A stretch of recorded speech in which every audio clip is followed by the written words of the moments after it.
जीत हासिल करना बड़े अजाबों से गुजरने का नाम है। उस जीत को बरकरार रखना, उस फतह को बरकरार रखना और मद्दे मुकाबलों की सफों के अंदर अपनी हैसियत से, अपनी जिस्मानी रूहानी हैसियतों से जलजले खड़े करना, ये बड़े मुश्किल काम है बेटा। इसके लिए अल्लाह भी चाहिए, बगैर अल्लाह के नहीं पहुंच सकता तू।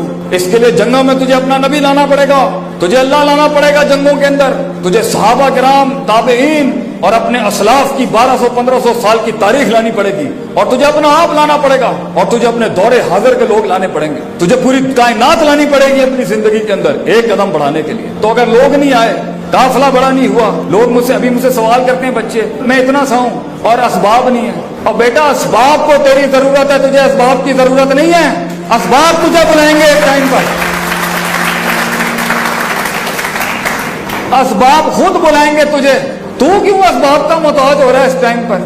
क्यों नहीं कलेजे में वो रूहानियत उतारता कि अल्लाह 600 पर वाला आज भी उतारे तेरे लिए नीचे। ममन यत्तकिल्लाह यजअल लहु मखरजा, 4 दरवाजे बंद हो, 5वां दरवाजा खुले तेरे लिए। लिमिटेशंस में मुमकिनात पैदा हो तेरे लिए, ये तो तेरी रूह कायल करेगी। बच्चे मुझे कहते हैं हमसे मुनाजरा नहीं होता, हमसे मुनाकशा नहीं होता, हमसे डिबेट नहीं होती। सुन कुरान की आयत पुत्र, अल्लाह कहता है तू परहेजगारी अपना, तू गॉड कॉन्शियसनेस अपना, तू लिल्लाहियत अपना, तू तफक्कुर अपना, तज़क्कुर अपना, तदब्बुर अपना, मैं तुझे दलील दे दूंगा मुकाबला करने के लिए। हमारे यहाँ रविश है लोगों को तब्दील करने की। पहले खुद से तो जंग लड़ ले मेरे भाई, फिर दुनिया से जंग पे उतर जाएं। पहले अपने आप से जंग है, और ये नफ्स की गुलाटियां ये आखिरी लम्हे तक खत्म नहीं होंगी। तो इस सफर के अंदर कुछ चीजें ऐसी हैं जो अल्लाह ने रखी हैं तेरी तरबियत के लिए, कुछ चीजें अल्लाह ने रखी हैं तेरी नफी के लिए, कुछ चीजें अल्लाह तख्लीक करेगा तेरे इसबात के लिए, कुछ चीजें अल्लाह तख्लीक करेगा तेरे तहम्मुल और हौसले को बढ़ाने के लिए, कुछ चीजें अल्लाह करेगा तेरे सब्र को मजबूत और कवी करने के लिए, कुछ चीजें अल्लाह रद्दो बदल करेगा तुझे कुछ चीजें समझाने के लिए। तो अपनी इब्तिदा को सिर्फ अपनी औकात को याद रखने के लिए, तकब्बुर को खत्म करने के लिए, बुग़्ज़ और हसद और इनाद और कीने को खत्म करने के लिए अपने पिंड और अपने देहात और अपने गांव और अपनी बिरादरी और अपने कारों जाके देखी, मगर अपनी इब्तिदा को अपनी हदबंदी करने के लिए ना रखी। अरे तू तो बना है दुनिया में चमकने के लिए, आप बने हैं चमकने के लिए भाईजान, क्यों हल्का ले रहे हैं अपने आप को? जो अपनी इज्जत नहीं करता वो गैरों से अपनी इज्जत क्या मनवाएगा?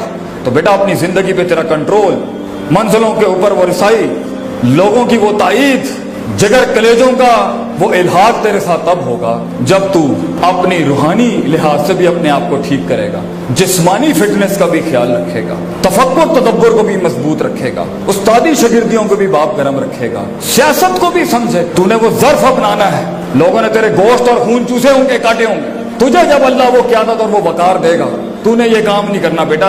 ये ज़र्फ, ये कलेजा, ये माफियां, ये वसत ही होती हैं जो लोगों का दिल जीतती हैं। तूने कमजोर तरीन हालात के अंदर भी, कमजोर तरीन हालात के अंदर भी म्यार से गिरी हुई हरकत नहीं करनी, और आला मकाम के ऊपर पहुंचने के बाद भी लोग सोते हुए भी रात को कहें तू मिसाल होनी चाहिए। लोगों कहते हैं मत जिंदगी वो जिसमें दुश्मन भी मानता हो यार कोई, आप सल्लल्लाहु अलैहि वसल्लम दुश्मन भी मानते थे कि यार कोई हस्ती हो। जिंदगी तुझे ऐसी गुजारनी है बेटा कि तेरे दुश्मनों के ईवानों के अंदर भी तेरी तारीफ के बाब गूंजते हो। ज़र्फ बड़ा रखना, कलेजा बड़ा रखना, माफी बड़ी रखना, वसअत बड़ी रखना, जब गिर जाए यही जुमला कहना, मैं घर से नहीं कमा के लाया था सब कुछ, तुझे इसी धरती जमीन और कायनात ने दिया था बेटा। लुट भी गया तो क्या हुआ, एंड में अपने साथ अगर जीना सीख गया तो शिकस्तों में, गारों में भी इंसान उठा लेगा।